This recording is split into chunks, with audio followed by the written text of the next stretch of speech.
I'm Brooke, and I just turned 31 last month. What should have been a celebration turned into the most humiliating day of my life. After 5 years of marriage to David, I thought I knew what to expect from his family, especially his mother, Evelyn.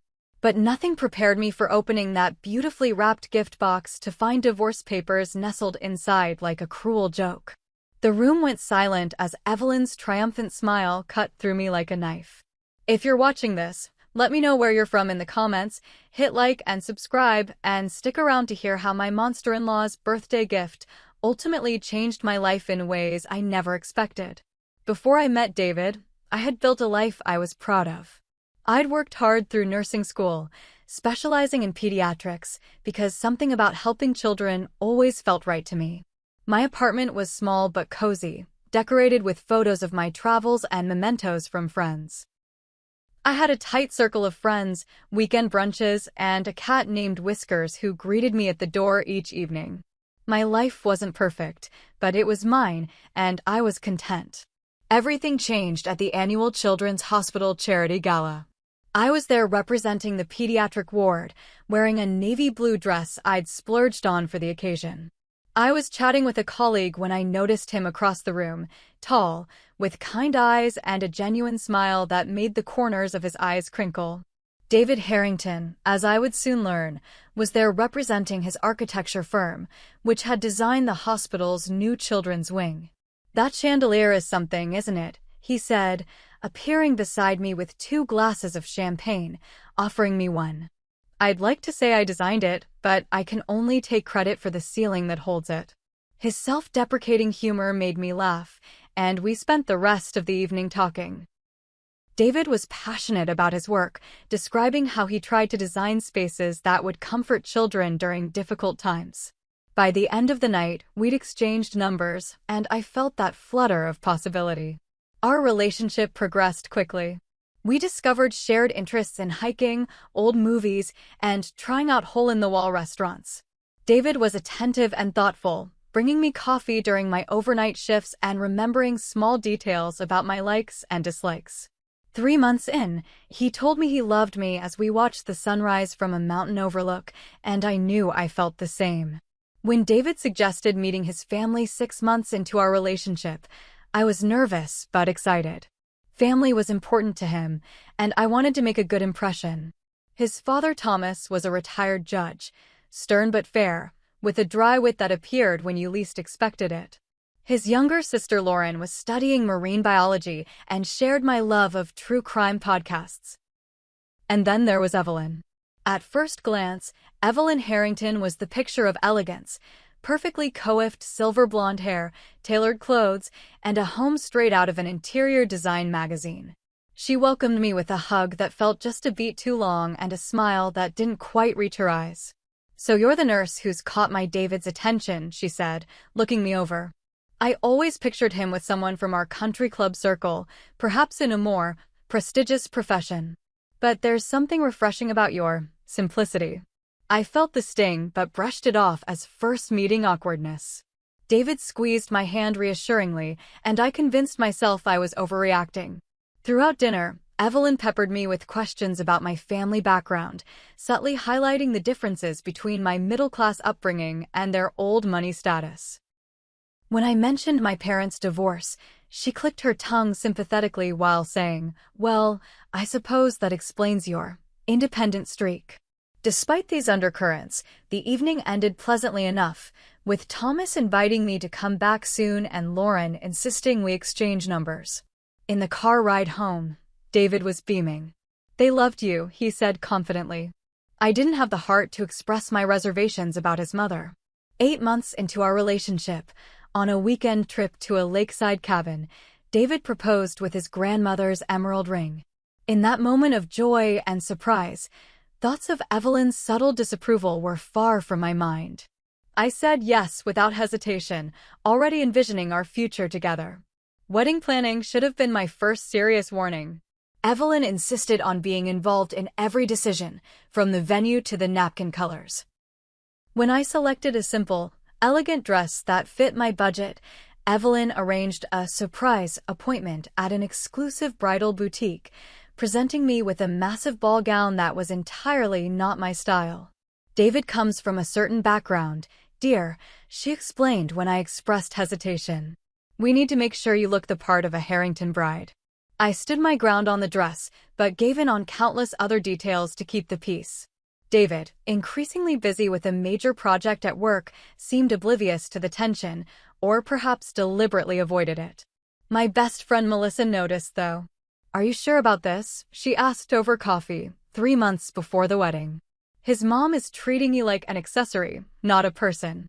It's just wedding stress, I assured her, and maybe myself. Once we're married, things will settle down. David's worth it.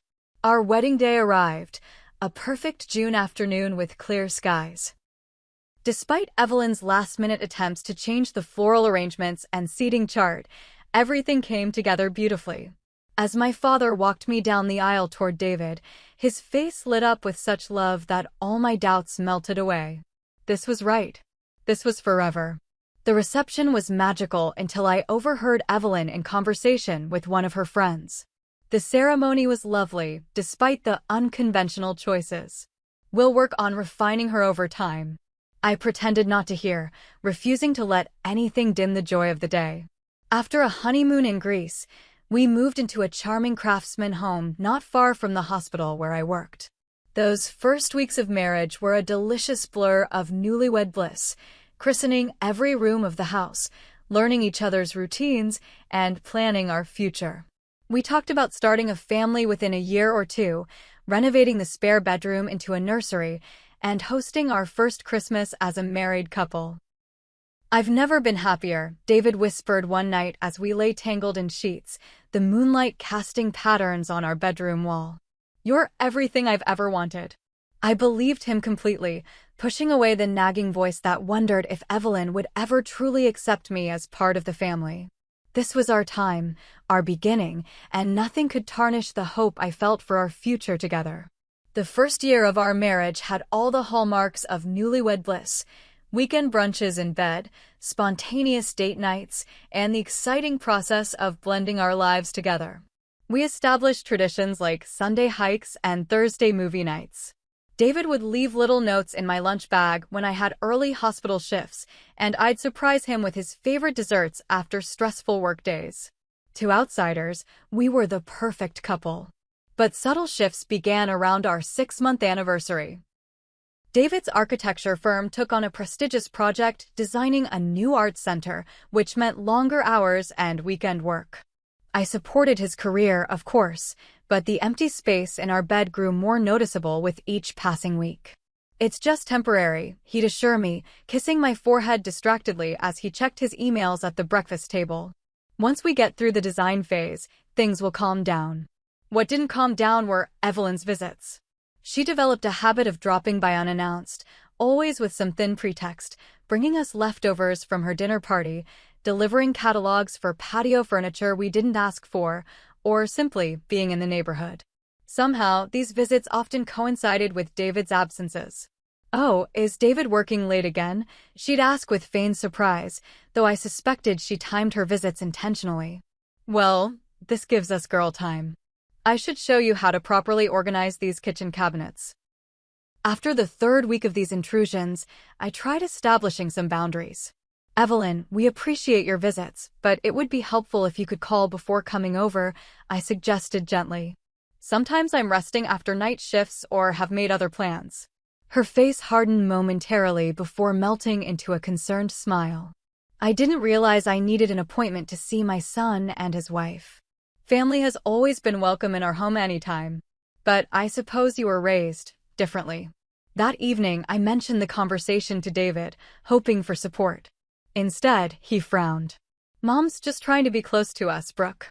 She's been alone since Dad started that consulting gig in Boston. Can you just be a little more flexible?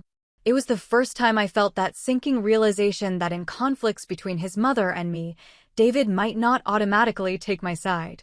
I let the matter drop, but the precedent was set.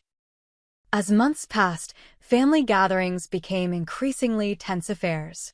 At Sunday dinners at the Harrington home, Evelyn would subtly exclude me from conversations, referencing shared memories or family friends I didn't know. When I tried to contribute, she'd talk over me or redirect the discussion. David, eager to please his mother, rarely noticed or intervened. Around our first anniversary, I received a promotion to charge nurse of the pediatric oncology unit, a position I'd worked toward for years. When I shared the news at dinner, Thomas and Lauren offered genuine congratulations. Evelyn's response was cutting. "Well, isn't that nice?" she said with a tight smile. Though I've always thought it peculiar when women pursue demanding careers when they should be focusing on starting a family. Don't you think, David? David, caught between us, mumbled something non-committal about being proud of me while avoiding eye contact. The family comment hit a particularly raw nerve because we had started trying for a baby around our anniversary. 6 months in with no success, I was beginning to worry. When my gynecologist suggested some preliminary fertility tests for both of us, Evelyn somehow found out, undoubtedly through David. "I heard about your difficulties," she said during one uninvited visit, her voice dripping with false sympathy. "The Harrington men have always been virile, so I'm sure the issue isn't with David. Perhaps all those years of birth control have caught up with you." I bit my tongue so hard I tasted blood, reminding myself that engaging would only make things worse. But that night, I broke down in tears while talking to my best friend Melissa over the phone. "She's undermining me at every turn, Mel," I sobbed. "And David doesn't see it, or doesn't want to see it." "Have you been completely honest with him about how bad it's gotten?" Melissa asked. I tried that night. When David came home, I calmly explained how hurt I felt by his mother's comments and behavior, giving concrete examples. "You're being oversensitive," he said, loosening his tie with a sigh. "Mom can be blunt, but she means well. Besides, she's going through a lot with Dad being away so much. We need to be understanding."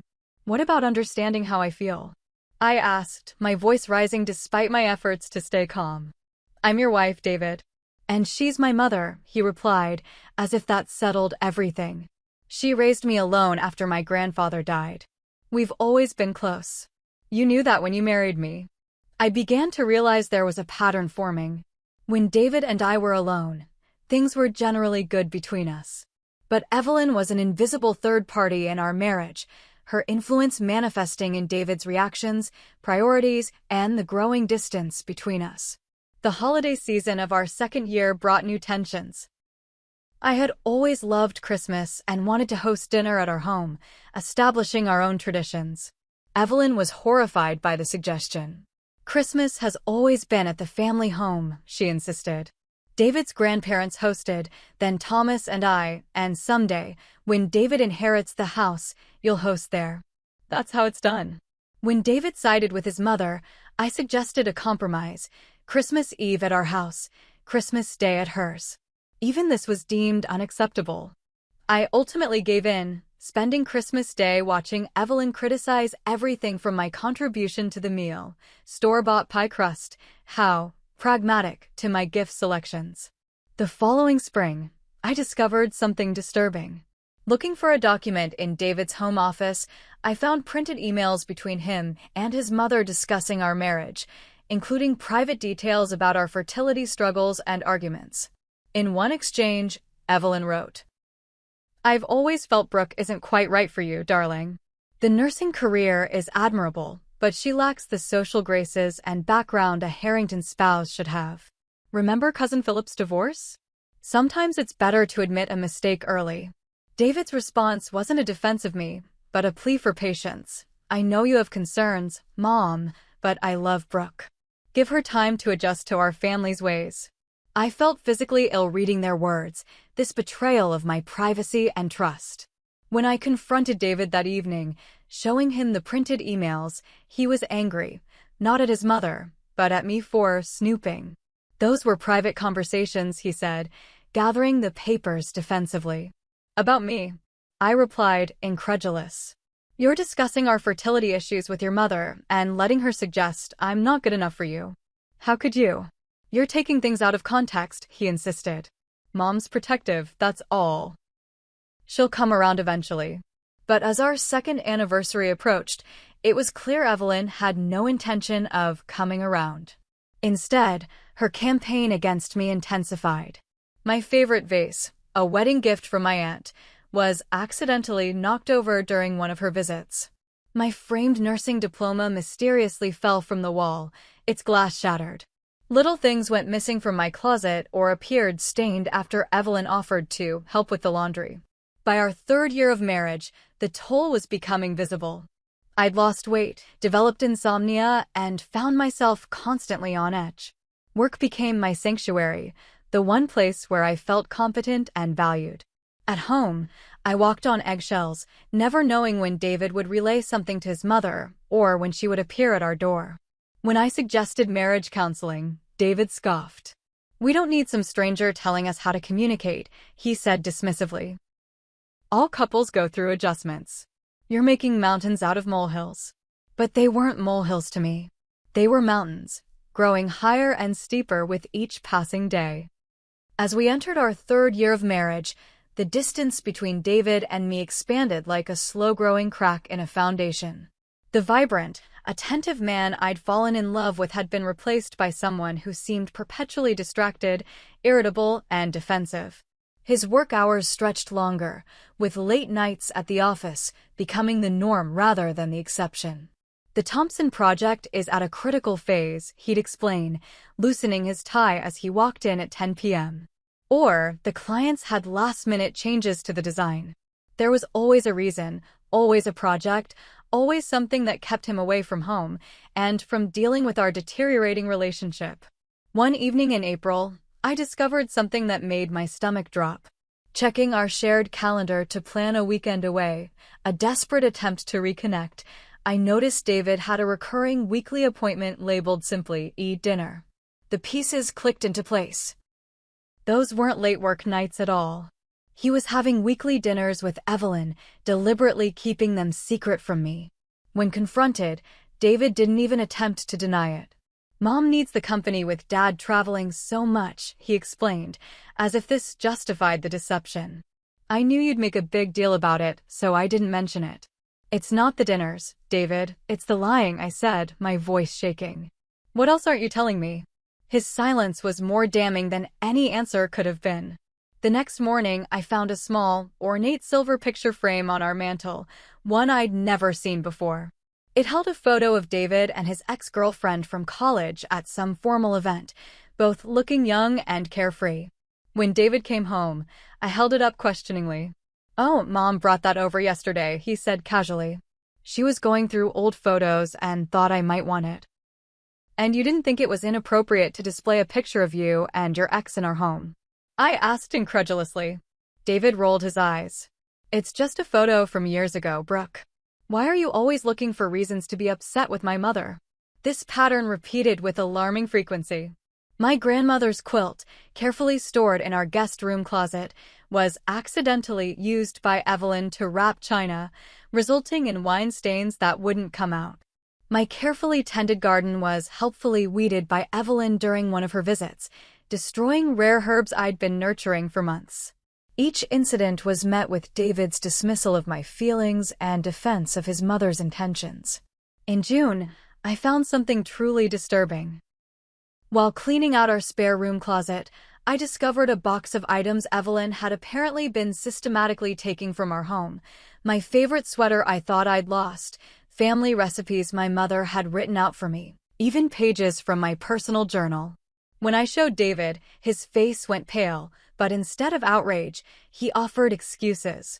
"She probably thought these things were being discarded," he suggested weakly. "Or maybe she borrowed them and forgot to return them." "Pages from my journal, David?"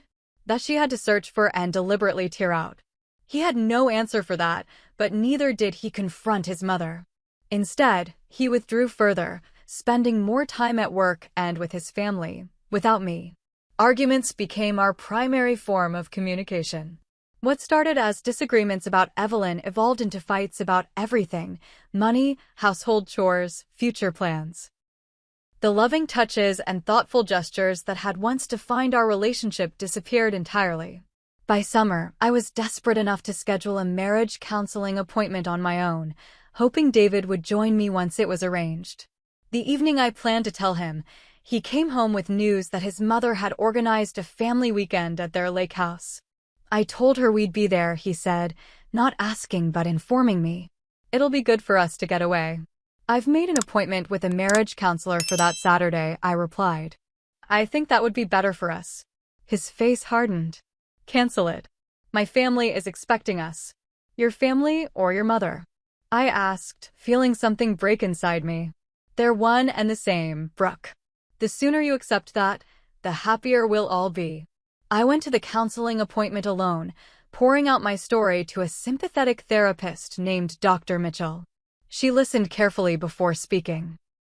What you're describing sounds like a form of emotional abuse, she said gently. Not just from your mother-in-law, but from your husband's enabling of her behavior and dismissal of your feelings. The word abuse hit me like a physical blow. I'd always associated abuse with shouting and violence, not this slow erosion of self-worth and reality. But as Dr. Mitchell helped me examine the patterns in my marriage, I couldn't deny the truth of her assessment. I continued seeing Dr. Mitchell secretly, paying in cash to keep the appointments off our insurance statements. These sessions became my lifeline as home life deteriorated further. In September, we attended a family gathering for Thomas's birthday. I made a special effort to look nice and stay positive, hoping to mend some fences. Within minutes of arriving, I realized I'd been deliberately excluded from the event planning. Everyone had coordinated in wearing Thomas's favorite color, navy blue, everyone except me, because no one had told me. As I stood there in my green dress amid a sea of navy, Evelyn's smile was that of a chess player who'd just called checkmate. Oh dear, she said loudly enough for nearby relatives to hear. I could have sworn I mentioned the color theme to you, Brooke. How uncomfortable this must be for you. Throughout the evening, I was subtly but consistently excluded. Family photos were arranged while I was in the restroom. Conversations halted awkwardly when I approached. Seating at dinner placed me at the far end of the table, away from David, who didn't seem to notice or care. Lauren, David's sister, found me alone on the porch later. I'm sorry about all this, she said quietly. It's not right how they're treating you. Why does she hate me so much? I asked, tears threatening despite my best efforts. Lauren sighed. It's not about you specifically. Mom's always been like this with anyone who takes attention away from her. David's ex before you got the same treatment until she finally gave up. Mom wants to be the most important woman in David's life, and anyone who threatens that becomes the enemy. The insight was both illuminating and devastating. This wasn't a battle I could win through kindness or perseverance. In Evelyn's eyes, my very existence as David's wife made me her adversary. The drive home that night was silent until I finally asked, "Did you notice how your family treated me tonight?" David kept his eyes on the road. "You're being paranoid again. Everyone was perfectly nice. I was deliberately excluded from family photos.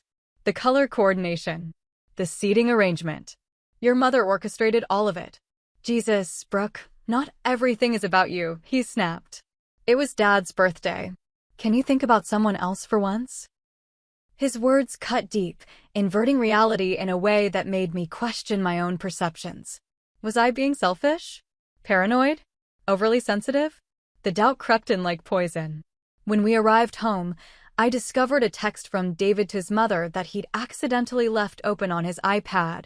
"Rough drive home. Be making drama as usual. Sorry about dinner." Seeing those words, confirmation that my husband was actively participating in his mother's campaign against me rather than merely enabling it, something broke inside me. The insomnia that had plagued me for months worsened to the point that I was functioning on 2 or 3 hours of sleep. I lost more weight. Colleagues at the hospital began asking if I was ill. Melissa, who had witnessed my deterioration with growing alarm, finally intervened one evening when I canceled our plans because I was too exhausted to leave the house.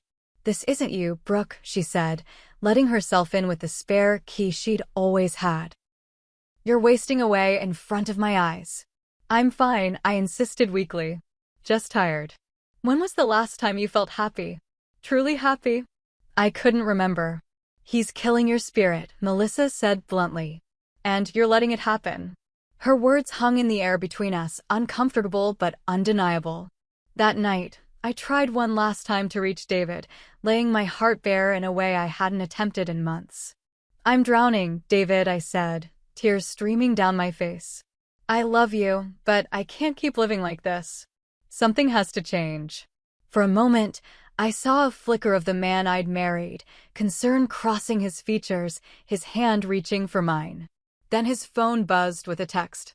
Glancing at it, his expression hardened again. "You're not being fair to my mother," he said. "She's trying her best with you." In that moment, I knew we were beyond saving. The man I loved was gone, if he had ever truly existed apart from his mother's influence. What remained was the painful process of accepting that truth and deciding what to do about it. As my 31st birthday approached in October, I was holding onto our marriage by my fingernails, unsure whether I was fighting to save something precious or simply afraid to admit defeat. October in New England has always been my favorite time of year. The crisp air, the explosion of color in the trees, the comforting scent of wood smoke and apples.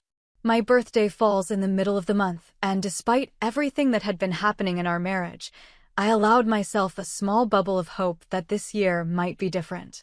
In the weeks leading up to my birthday, David seemed to soften slightly.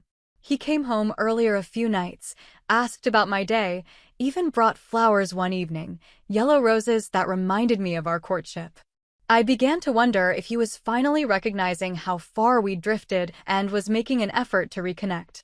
"Any special plans for your birthday?" he asked casually over breakfast, 5 days before the actual date. My heart lifted. "I thought maybe we could go to that new Italian place in town? Just the two of us." David nodded, a small smile playing at his lips. "Leave it to me. I'll take care of everything." For the first time in months, I felt a flutter of excitement. Maybe this could be a turning point for us, a chance to remember why we'd fallen in love, away from Evelyn's influence. The morning of my birthday, I woke to find David already gone, but a card propped against the coffee maker. "Happy birthday, Brooke. I have a surprise planned for tonight. Dress nicely and be ready at 7. Love, David." Despite everything, those simple words rekindled hope. I spent extra time getting ready after my shift at the hospital, choosing a forest green dress that David had once said brought out the gold flecks in my eyes. I styled my hair in loose waves, applied makeup more carefully than I had in months, even dug out the perfume I'd worn on our first date. Looking in the mirror, I barely recognized myself, not because of the dress or makeup, but because I glimpsed something I hadn't seen in a long time: expectation. Hope. David arrived home precisely at 6:30, dressed in a crisp charcoal suit and carrying a small gift bag.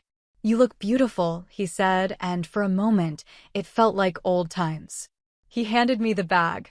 "A little something to open now." Inside was a delicate silver bracelet with a single charm, a nurse's caduceus. "I know things have been difficult lately," David said as he fastened it around my wrist. "But I want you to know I'm proud of you and the work you do." Tears pricked at my eyes. This was the David I'd married, thoughtful, attentive, seeing me. "Ready for your surprise?" he asked, offering his arm. I nodded, unable to speak past the lump in my throat. We drove in comfortable silence, his hand occasionally squeezing mine. When we turned onto the familiar road leading to his parents' neighborhood, however, my stomach knotted. "We're going to your parents' house?" I asked, trying to keep the disappointment from my voice. "Just for a quick stop before dinner," David assured me. "Mom wanted to wish you happy birthday in person." It wasn't what I'd hoped for, but I determined to maintain a positive attitude.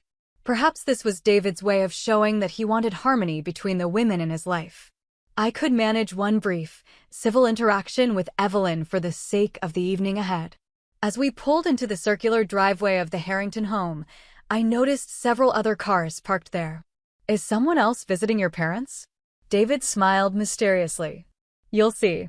Leading me to the front door, he paused before opening it.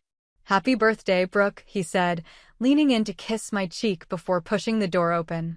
Surprise, a chorus of voices called out as we entered.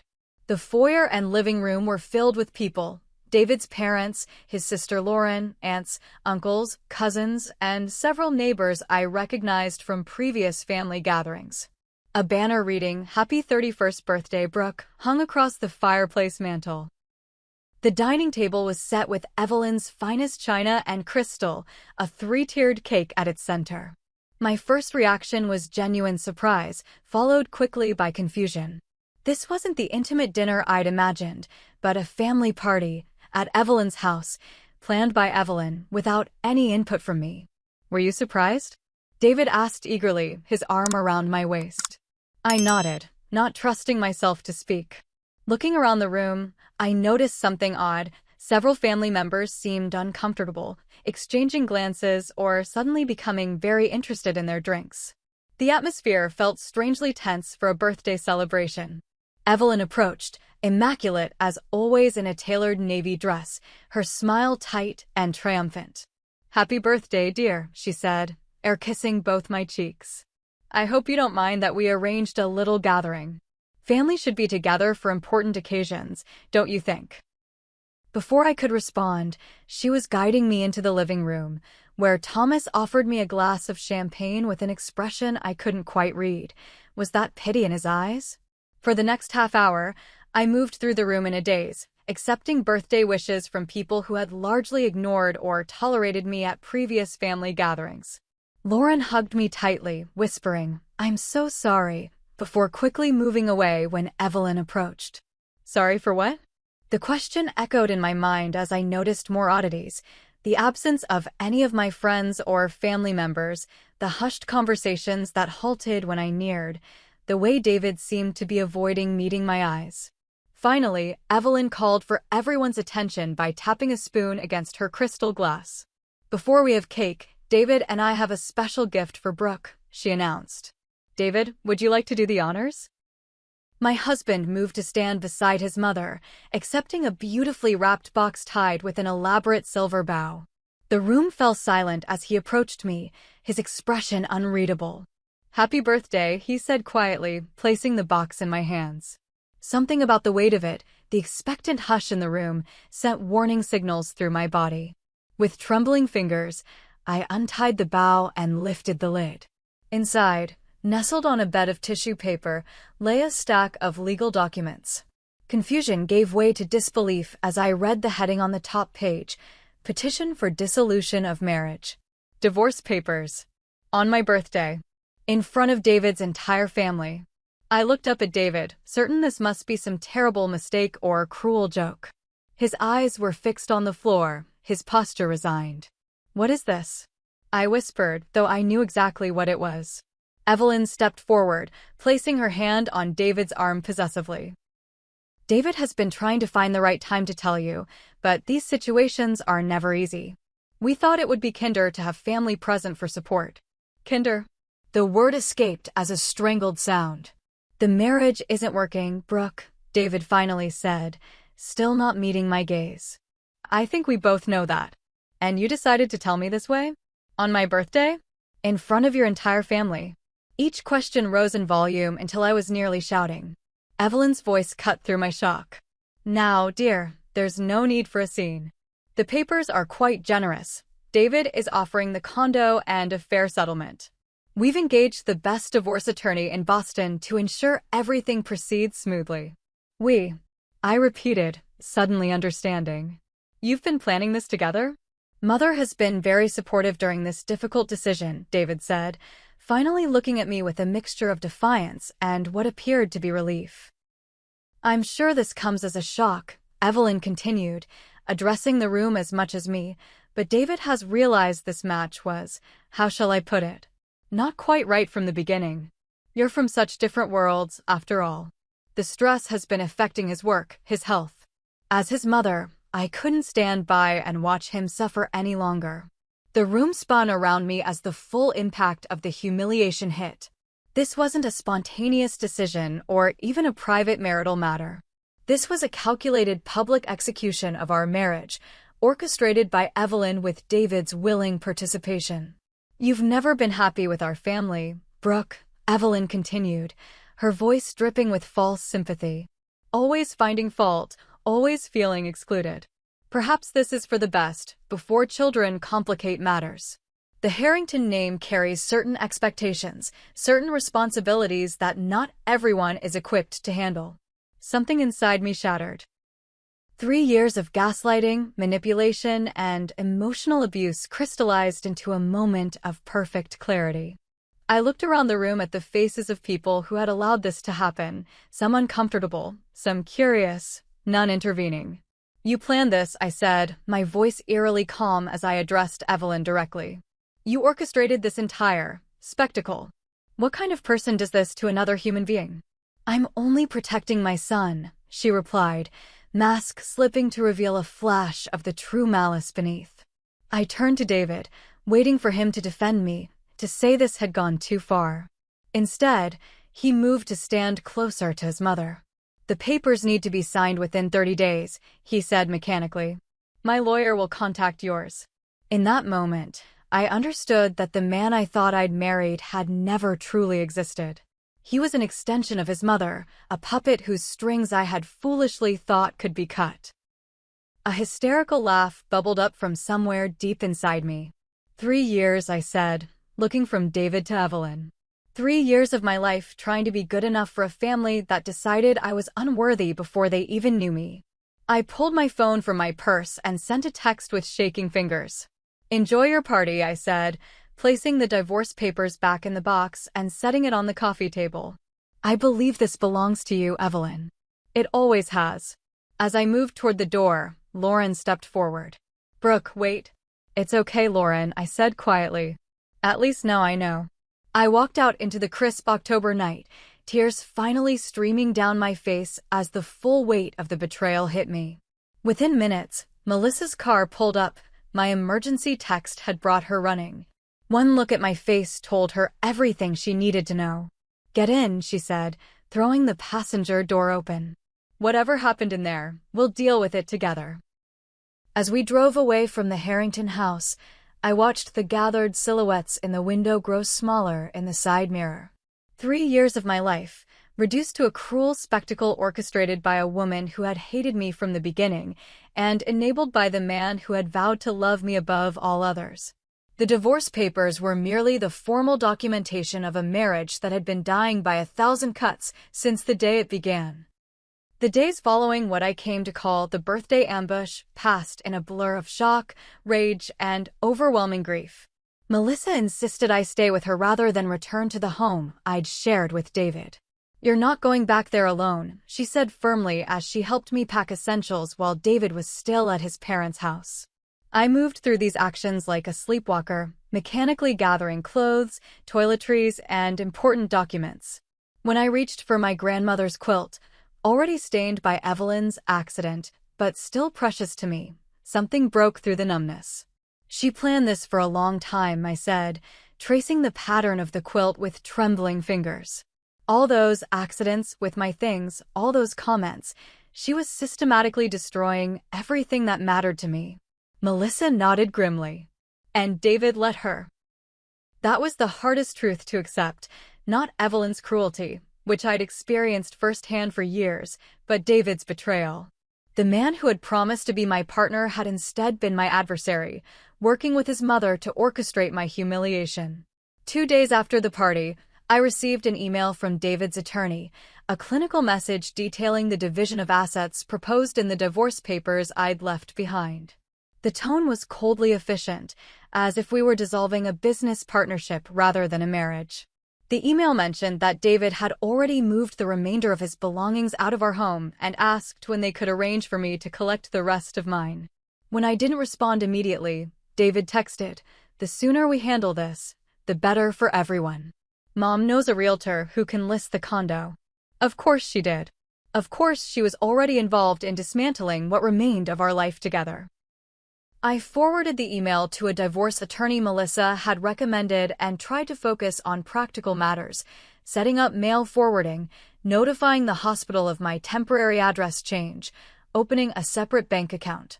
These tasks gave me something concrete to do, a way to feel like I was taking control when everything else was spinning apart. But the nights were unbearable. Lying awake in Melissa's guest room, I replayed moments from our marriage, searching for signs I'd missed, wondering how long David had been planning to leave. Had he ever loved me at all? Had anything been real? The following Monday, I forced myself to return to work, desperate for the normalcy of my routine at the hospital. I'd taken only 3 days off, unable to bear being alone with my thoughts any longer. My colleagues knew something was wrong. The weight loss and dark circles under my eyes told their own story, but most respected my privacy. Dr. Winters, the pediatric department head, called me into her office midway through my shift. "Brooke, I'm concerned," she said gently. "You don't seem like yourself." The simple kindness in her voice nearly undid me.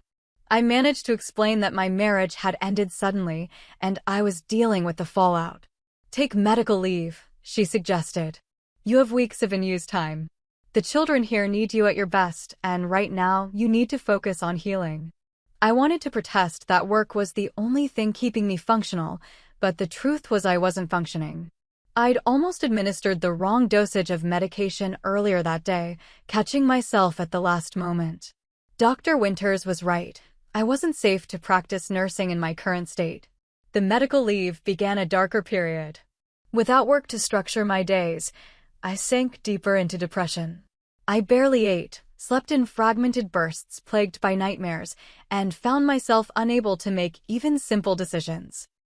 Melissa and a few loyal friends tried to help, but I withdrew from most contact, ashamed of how thoroughly I'd been deceived and discarded. Meanwhile, the divorce proceedings moved forward with brutal efficiency.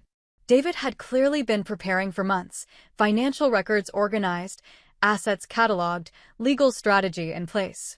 I learned he'd been gradually moving money to accounts I couldn't access, consulting with attorneys as far back as 6 months earlier.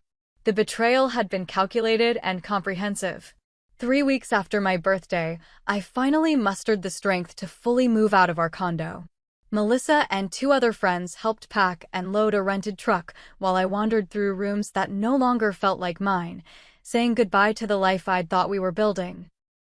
In the home office, I found a hidden folder in David's desk containing emails between him and Evelyn dating back to our engagement, hundreds of exchanges discussing me as a problem to be managed, an obstacle to overcome, an outsider who would never truly belong in the Harrington family. In one particularly painful message from just 2 months after our wedding, David had written, "I'm beginning to see what you mean about Brooke. The novelty is wearing off, and the differences in our backgrounds are becoming more apparent." They had been actively plotting against me almost from the beginning. The discovery shattered any remaining illusion that our marriage had ever been what I thought it was. That night, after the move was complete, I hit rock bottom. Alone in my sparse temporary apartment, a month-to-month rental I could barely afford on my savings, I found myself staring at the divorce papers my attorney had forwarded for review. The clinical language reduced 3 years of my life to assets and liabilities, a failed investment to be liquidated. My phone buzzed with a text from an unknown number. It was a photo from someone at the birthday party, a group shot of the Harringtons taken after I'd left, champagne glasses raised in what appeared to be a celebration. Evelyn stood in the center, one arm around David, her smile triumphant. The anonymous message read only, "Thought you should see this." Something broke inside me. I hurled my phone against the wall, watching it shatter like my life had. For hours, I sat on the bare floor of that empty apartment, sobbing until no more tears would come. I couldn't eat, couldn't sleep, couldn't see any way forward. The woman I had been, confident, compassionate, full of purpose, seemed to have vanished, replaced by this hollow shell who had been so thoroughly fooled and discarded. In my darkest moment, I considered moving across the country, abandoning my career, disappearing from a life that had revealed itself to be built on lies. What was the point of staying? David had his family's support, their money, their connections. I had been systematically isolated from my own support system during our marriage. The future stretched before me, empty and terrifying. As dawn broke, my doorbell rang. Assuming it was Melissa checking on me, I opened it without looking, only to find Lauren, David's sister, standing there nervously. "I know I'm probably the last person you want to see," she said quickly, as if afraid I'd slam the door in her face. "But I couldn't. What they did to you was wrong, Brooke." So wrong. I stared at her, unable to process that a Harrington was standing on my doorstep. Can I come in? She asked. When I didn't respond, she continued, I've left home. I couldn't stay there after what Mom and David did. The way they planned it, how they humiliated you. I tried to stop it, but Mom threatened to cut off my tuition if I warned you. Something in her evident distress cut through my numbness. I stepped aside, allowing her in. For the next 2 hours, Lauren revealed the full extent of Evelyn's manipulation, not just of me, but of David, the extended family, even Lauren herself. She described how Evelyn had been intercepting messages between David and me early in our marriage, deleting texts, screening calls when he was at the family home, feeding him carefully crafted narratives about things I'd supposedly said or done. She did the same thing with his college girlfriend, Lauren explained. Anyone David gets close to becomes a threat to her control. And David, he's been conditioned his whole life to prioritize Mom's approval above everything. That doesn't excuse what he did, I said, finding my voice at last. No, Lauren agreed, it doesn't. David is a grown man who made his choices. But I wanted you to know that what happened wasn't because you weren't good enough, Brooke. It was because Evelyn can't stand not being the center of David's world. No woman will ever be good enough for her son, because that would mean she isn't the most important woman in his life anymore. Her words didn't erase the pain, but they offered a perspective I desperately needed. The failure of our marriage wasn't because I was fundamentally unlovable or unworthy. It was because I had married into a dysfunctional system that was designed to reject any outsider. As Lauren was leaving, she handed me a USB drive. Evidence, she said simply. Emails, texts, recordings of Mom planning the divorce announcement. I thought, it might help with your settlement. And maybe help you understand that none of this was your fault. That unexpected act of alliance from the most unlikely source became the pivot point from which I slowly began to climb out of the darkness. Not instantly, not easily, but gradually, like the first tender shoots breaking through soil after a devastating winter. I wasn't alone. And perhaps most importantly, I wasn't crazy. The gaslighting, the manipulation, the sense that something was fundamentally wrong with our marriage, it had all been real. The validation that my perceptions had been correct all along gave me the first fragile sense of solid ground beneath my feet since the world had collapsed on my birthday. That night, for the first time in weeks, I slept without nightmares. The journey ahead would be long and painful, but I had taken the first step toward reclaiming myself from the rubble of a marriage that had been designed to fail from its very beginning. The USB drive Lauren had given me contained more than just validation. It was a roadmap back to myself. After a night of fitful sleep, I plugged it into my laptop with trembling fingers, uncertain whether I could bear to witness more evidence of David and Evelyn's betrayal. What I found was both devastating and strangely empowering. The drive contained hundreds of files meticulously organized by date, emails between David and Evelyn discussing their plans, voice recordings of phone conversations, even a spreadsheet tracking David's gradual movement of assets in preparation for the divorce. Most damning was a recording from 3 months before my birthday, in which Evelyn laid out her plan for the surprise party. It has to be public, she said, her voice coldly pragmatic. She needs to understand that the entire family stands with you, that she has no allies here. The birthday is perfect timing. She'll be vulnerable, expecting celebration, completely unprepared for rejection. David's voice, hesitant but acquiescent. I don't know, Mom. It seems unnecessarily cruel. Cruel would be continuing the charade of a marriage, Evelyn countered. You've been miserable for years, darling. She's never fit in, never will. The longer you wait, the more entangled you'll become. What if she gets pregnant? Can you imagine trying to co-parent with her? This is a clean break on our terms. Our terms. Not his terms, theirs. Even in ending our marriage, David had surrendered his agency to his mother.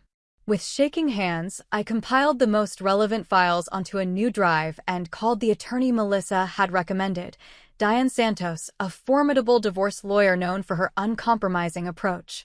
I need to see you today, I said when I reached her office. I have evidence that changes everything. For hours later, I sat across from Diane in her sleek downtown office, watching her expression shift from professional interest to barely concealed outrage as she reviewed the files.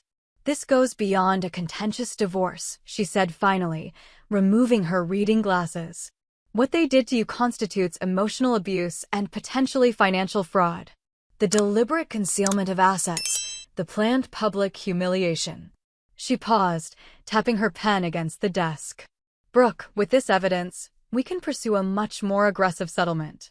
And frankly, if David and his mother were to face a judge with this material, they'd be eviscerated." For the first time since my birthday, I felt a flicker of something other than despair, a quiet, smoldering anger that felt cleaner, more energizing than the fog of depression. "What do we do?" I asked. Diane outlined a strategy that involved leveraging the evidence without immediately revealing all of it. "We'll let them know we have information that substantially strengthens your position without showing our full hand. Given what I've seen, I suspect David, or more likely Evelyn, will initially push back hard. They'll be confident in their advantage. When they realize you're not rolling over, things will get uglier before they get better." She was right. The initial response from David's attorney to our counteroffer was dismissive, even condescending. They rejected our terms outright, countering with an even less favorable proposal than the original. "They think you're desperate and beaten," Diane observed. "Time to show a card or two." We sent selected emails proving David had concealed assets, along with financial records Lauren had included showing he'd been moving money to private accounts for months before filing. The effect was immediate. Their next communication dropped the condescending tone, and suddenly they were open to good-faith negotiations. 2 days later, my phone rang with a number I didn't recognize. Against my better judgment, I answered. "Brooke, it's David. We need to talk." Hearing his voice sent a physical shock through my system, part pain, part rage, part lingering, unwanted longing for the man I'd thought he was. "Any communication should go through our attorneys," I replied, proud of how steady my voice remained. "Please," he said, and I was surprised to hear genuine distress in his tone. 5 minutes. In person. "There are things I need to say to you, not to lawyers." After consulting with Diane, I agreed to meet David at a cafe downtown, public enough to prevent a scene, but with private tables where we could speak without being overheard. I arrived early, choosing a corner table with a clear view of the entrance and exit. When David walked in, I was struck by how haggard he looked, unshaven, with dark circles under his eyes and clothing that seemed to hang on his frame. He sat across from me, hands clasped tightly on the table. "You look good," he said awkwardly. I didn't return the pleasantry. 5 minutes, I reminded him. David took a deep breath. "The settlement offers from your attorney, they include things you couldn't know about unless..." His voice trailed off. "Unless I had evidence of your deception?" I finished for him. "Evidence of how you and your mother planned for months to humiliate me on my birthday? Of how you systematically moved assets to accounts I couldn't access? That kind of evidence." His face paled. "How did you?" "It doesn't matter how. What matters is that I know, David. I know everything." He seemed to collapse inward slightly. "What do you want?" The question caught me off guard. 3 weeks earlier, what I'd wanted was my husband back, my marriage intact, the life I thought we were building. Now, looking at the stranger across from me, I felt a clarity I hadn't experienced in years. "I want what's fair," I said simply. "I want recognition of my contributions to our marriage and compensation for the deliberate cruelty with which you ended it." "My mother," he began. "Stop," I interrupted, keeping my voice low but intense. "Don't you dare blame your mother. You're a 34-year-old man who chose to deceive his wife, to conspire behind her back, to publicly humiliate her. Those were your choices, David." He stared at me, seemingly at a loss for words. "Your mother is a manipulative, cruel woman," I continued. "But you allowed her to control our marriage from day one. You betrayed my trust in ways I'm still discovering. That's on you, not her." "I did love you," he said quietly, and for a moment I glimpsed genuine pain in his eyes. "In the beginning, I really did. I'd imagined this moment, a confession of lingering feelings, perhaps even regret. In my fantasies, it had mattered. Sitting across from him now, I realized it didn't." "That makes it worse, not better," I replied, gathering my purse and standing. Accept the settlement offer, David. Or the next time we meet will be in court, where everyone will hear exactly how you and your mother operated. Walking away from that cafe, I felt a weight lift that I hadn't realized I'd been carrying, not just from the marriage, but from years of doubting my own perceptions, of trying to earn love from people who had decided long ago that I was unworthy. The following week brought a flurry of activity. David accepted our settlement terms with minimal additional negotiation, likely motivated by fear of what else might be on that USB drive. I returned to work, my medical leave having served its purpose of giving me time to regain my emotional footing. Dr. Winters welcomed me back warmly, and the familiar rhythms of the pediatric ward provided comfort and purpose. With the settlement money, I put a down payment on a small townhouse, the first property I'd ever owned solely in my name. Melissa and a growing circle of friends I'd reconnected with helped me furnish it with pieces that reflected my taste, not compromises made to accommodate David's preferences or Evelyn's critical eye.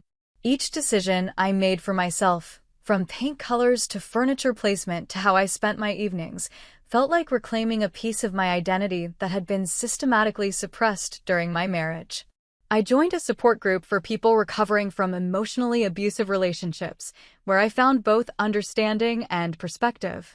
The stories others shared helped me recognize patterns I hadn't been able to name before, and sharing my own experience became part of my healing. 6 months after my birthday, I received an unexpected call from Thomas, David's father. "I owe you an apology, Brooke," he said, his voice heavy with regret. I knew what Evelyn was planning, and I did nothing to stop it. "I've been a coward in my own marriage for decades, allowing her behavior toward you and others before you. It was wrong, and I'm deeply sorry." His apology couldn't undo the damage, but it offered another piece of validation, another confirmation that I hadn't imagined or exaggerated what had happened to me. Around the same time, Lauren called with news that sent shock waves through what remained of my connection to the Harrington family. "David moved back in with Mom," she said. "The woman he started dating right after your divorce. Mom drove her away too. It took less than 3 months this time." I felt a complex emotion that wasn't quite satisfaction, more like the grim confirmation of a pattern I'd narrowly escaped. "How are you doing?" I asked, more concerned about Lauren than David. "I'm good, actually. Living on my own for the first time, finishing my degree. I've started seeing a therapist to work through." "Well, growing up with Evelyn as a mother. It's helping." "I'm glad," I said sincerely. "You deserve better than being caught in her web." As summer approached, I found myself laughing more, sleeping better, rediscovering activities I'd abandoned during my marriage. I took a watercolor class I'd always been interested in, but had never pursued, because Evelyn had once remarked that crafting hobbies are for women without real ambition. I joined a hiking group, reclaiming my love of the outdoors that had gotten lost in the struggle to be the perfect Harrington wife. At one of these hikes, I reconnected with Jake Peterson, a nurse from the orthopedic department who'd occasionally consulted on pediatric cases. We'd always had an easy rapport at work, but now, away from the hospital in the clear mountain air, conversation flowed naturally. He asked thoughtful questions about my life without prying, shared stories of his own divorce years earlier without bitterness, and made me laugh for the first time in what felt like forever. "Would you like to grab coffee sometime?" he asked as we reached the trailhead at the end of the hike. "Just as friends," he added quickly. "No pressure." The old Brooke, the one still raw from rejection, still defining herself through David's abandonment, would have declined, too afraid of further hurt. The woman I was becoming paused, considered how I felt in Jake's company, and nodded. "I'd like that," I said, surprised to find I meant it. Coffee led to dinner a few weeks later, dinner to more hikes, more conversations. Jake was patient, never pushing for more than I was ready to give, respecting the boundaries I set as I navigated the unfamiliar territory of opening myself to trust again. One evening, after we'd been seeing each other casually for nearly 2 months, Jake asked the question I'd been dreading. "What happened with your marriage? You don't have to tell me if you're not ready, but I'd like to understand." Sitting on my porch swing as fireflies blinked in the summer twilight, I found myself telling the whole story, not the sanitized version I shared with colleagues or the bare-bones outline I gave to casual acquaintances, but the raw, unvarnished truth of loving someone who had allowed his mother to destroy our marriage. Jake listened without interrupting, his face reflecting anger, compassion, and occasional disbelief as the story unfolded. When I finished, he was quiet for a long moment. "Thank you for trusting me with that," he said finally. "I can't imagine going through what you did and coming out the other side as whole as you are." "I don't feel whole some days," I admitted. "That's part of what makes you whole," he replied. Recognizing the broken places without letting them define you. In that moment, I realized something profound. I was no longer just surviving my divorce. I was beginning to thrive despite it. The woman who had been systematically diminished in her marriage was finding her voice, her strength, her ability to trust her own perceptions again. When David reached out one last time in late summer, a rambling late-night text suggesting he'd made a mistake, that perhaps we could talk about reconciliation, I felt nothing but clarity. This wasn't love or even nostalgia. It was a drowning man reaching for a familiar lifeboat after his mother had sunk his latest relationship. My response was brief: "No. I wish you healing, David, but it won't come from me or your mother. Find the courage to break free and build a life that's truly yours." I didn't wait for his reply. Some chapters are better left firmly closed. As the anniversary of my divorce approached, I realized I'd accomplished something I once thought impossible. I'd rebuilt a life that was authentically mine, filled with people who valued me for exactly who I was. The pain hadn't disappeared entirely. There were still moments when memories ambushed me or when trust felt like a fragile, risky thing. But those moments no longer defined my days or determined my choices. What Evelyn had intended as my destruction had instead become the catalyst for my liberation.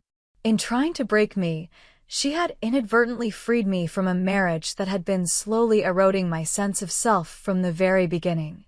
It wasn't the life I had planned, but it was becoming a life I cherished, hard-won, authentically mine, and full of possibilities I couldn't have imagined when I was desperately trying to earn the approval of people who had decided long ago that I would never be good enough. 1 year after finding divorce papers in a birthday gift box, I stood in my own kitchen, mixing batter for my own birthday cake. 32 years old, divorced, and making myself a funfetti cake because it was my favorite and no one was around to judge my childish taste. The simple act felt revolutionary. My townhouse had transformed from a sparse shelter into a true home. Walls once bare now displayed watercolors from my painting class, not masterpieces by any measure, but expressions of my journey. Bookshelves held novels Evelyn would have deemed lowbrow entertainment. Throw pillows in mismatched patterns brightened my couch because I liked them, not because they coordinated with some designer's vision. As I slid the cake into the oven, my phone chimed with birthday wishes. Melissa, colleagues from the hospital, friends from my hiking group, my parents, and Lauren, who had become an unexpected but treasured friend. Later that evening, friends would gather for a casual celebration, pizza, cake, and board games. A far cry from the Harrington family's formal dinner parties, and exactly what I wanted. Jake would be there too, our relationship having evolved gradually into something that felt both exciting and comfortable. The doorbell rang, interrupting my thoughts. A delivery person handed me a small package and a bouquet of sunflowers. The card with the flowers read simply, "To new beginnings. Jake." The package was from my attorney, Diane. Inside was a copy of my final divorce decree, officially processed and recorded, along with a note, "Officially official. Congratulations on your freedom." I traced my finger over my restored maiden name on the document. Brooke Mitchell, no longer Brooke Harrington. The name change had been one of the most significant parts of reclaiming my identity. Each time I heard Ms. Mitchell at work or signed my name, I felt a little more like myself again. My promotion to senior charge nurse had come through 3 months earlier, recognition of my dedication and skill that had nothing to do with being a Harrington. The pediatric oncology unit had become not just a workplace, but a community where I knew my contributions mattered. The transformation in my professional life had been matched by personal growth. Weekly sessions with Dr. Mitchell had helped me process not just the trauma of my marriage and its ending, but deeper patterns that had made me vulnerable to someone like David in the first place. My tendency to prioritize others' needs above my own. My habit of making myself smaller to avoid conflict. My struggle to trust my own perceptions when they differed from others. Perhaps the most profound change had come through my volunteer work at New Beginnings, a center supporting survivors of domestic abuse. After Lauren had used the word abuse to describe Evelyn's behavior toward me, I'd initially resisted the term. Abuse conjured images of physical violence, not the subtle erosion of self-worth I'd experienced. But my support group had helped me recognize that emotional abuse could be just as devastating, its invisible wounds sometimes taking longer to heal than physical ones. At New Beginnings, I met women whose stories reflected elements of my own: the isolation, the gaslighting, the sense of walking on eggshells around unpredictable anger or criticism. Sharing my experience became a way of transforming pain into purpose. Each time a woman nodded in recognition at something I described, each time I saw the relief in someone's eyes at realizing they weren't crazy or alone, I reclaimed another piece of my story. 3 months ago, I'd encountered David unexpectedly at a hospital fundraiser. He'd been there with his parents, looking uncomfortable and diminished somehow, as if returning to his mother's orbit had reduced him in some essential way. Our eyes had met across the room, and for a moment, I'd felt a complex swirl of emotions: pity, remnants of anger, but mostly a profound sense of distance, as if he belonged to another lifetime.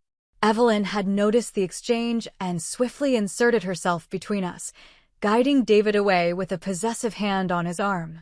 I'd watched them go, struck by the realization that David was as much Evelyn's victim as I had been, the difference being that he had chosen his cage, while I had fought my way free of mine. The encounter had prompted a conversation with Dr. Mitchell about forgiveness, not the kind that excused what David had done, but the kind that allowed me to release the grip his betrayal had on my heart. Forgiveness isn't about saying what happened was okay, she'd explained. It's about choosing not to let the hurt continue to control your life. I wasn't there yet with Evelyn, perhaps never would be, but I was beginning to find a kind of peace regarding David. He would live with the consequences of his choices, just as I was living with the aftermath of mine. The difference was that my choices had led to growth and freedom, while his had returned him to the familiar patterns of his childhood. As my birthday cake baked, filling the house with a sweet vanilla scent, I opened my laptop to find an email from a literary agent. Months earlier, encouraged by friends in my support group, I'd started blogging about my experience, using the pseudonym Phoenix, a nod to rising from the ashes of my marriage.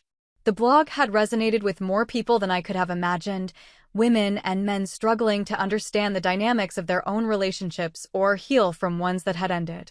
The agent had found my blog and was interested in discussing the possibility of a book, a memoir about emotional abuse, gaslighting, and the journey back to self-trust. The idea both terrified and exhilarated me. Could I really transform my pain into something that might help others navigate their own darkness? My doorbell rang again, Jake arriving early to help set up for the party.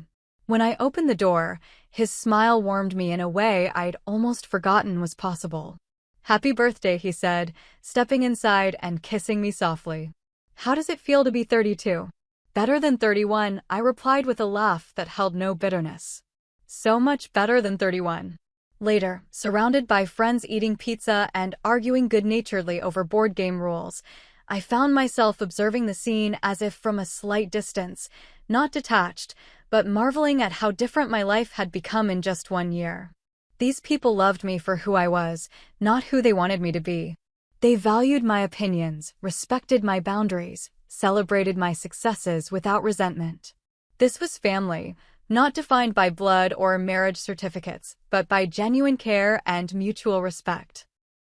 When Jake caught my eye across the room and winked, I felt a flutter of possibility. Our relationship was still new, evolving carefully as we both carried lessons from past heartbreaks. I didn't know where it might lead, but I trusted myself to navigate that journey with my eyes open and my worth intact. After my friends had gone home and Jake had left with a lingering kiss and plans to meet for breakfast, I stood on my back porch gazing at the stars. 1 year ago, I'd thought my life was ending. In some ways, it had. The life I'd tried to build with David, the person I'd contorted myself into being to fit the Harrington mold. But from that ending had come this new beginning, messy perhaps, less certain, but authentically mine. The divorce papers Evelyn had so triumphantly presented as my humiliation had become, ironically, my liberation. I thought of something my support group facilitator often said. Sometimes the most painful endings are actually beautiful beginnings in disguise. A year ago, I couldn't have imagined ever seeing beauty in what had happened to me. Now, I recognize the truth in those words. The journey wasn't over. Healing rarely follows a neat, linear path. There would still be difficult days, moments when old wounds throbbed or trust felt tenuous. But I had built a foundation of self-knowledge and support that could weather those storms. If you're watching this and struggling with your own painful ending, please know that it doesn't define you. Your worth isn't determined by someone else's inability to see it. The people who try to diminish you reveal their own limitations, not yours. Be gentle with yourself as you heal, and trust that on the other side of pain lies the possibility of a life more authentic and fulfilling than the one you're leaving behind. I'd love to hear your stories of resilience in the comments below. How have you transformed pain into growth? What helped you reclaim your power after loss? Please like and subscribe if this resonated with you, and share with anyone who might need to hear that surviving betrayal is possible, even when it comes wrapped as a birthday gift from your mother-in-law. Thank you for joining me on this journey. Remember that your story isn't over. It's still being written, and you hold the pen. Until next time, this is Brooke Mitchell, wishing you healing, strength, and the courage to begin again.